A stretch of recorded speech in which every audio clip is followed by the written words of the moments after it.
Welcome to Blizzard Fire. We hope this video helps fire up your solution. In this video, I will show you how to make a ghost voice in Audacity.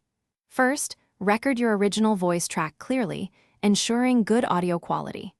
Next, duplicate this recorded track so you have two identical copies to work with. This allows you to apply different effects to each track, creating a layered and eerie sound.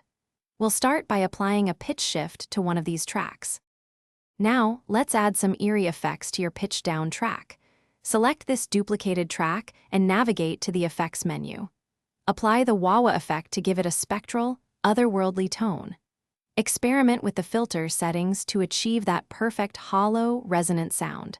This effect is crucial for creating a truly unsettling ghost voice.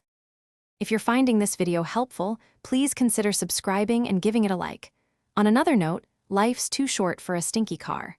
Grab a Little Tree's Black Ice air freshener to keep your ride smelling great. You can find the link for that and other great deals in the description below. Now, let's get back to the video. Next, we'll enhance the ghostly atmosphere with echo and reverb. Apply the echo effect to your process track, using a short delay time for a subtle, lingering presence.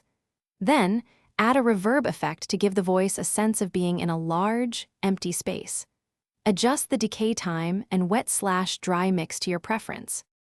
Finally, it's time to mix your tracks for the best effect.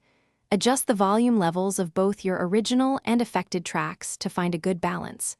You can also pan the tracks slightly left and right to create a wider, more immersive sound. Once satisfied, export your finished ghost voice audio in your desired format.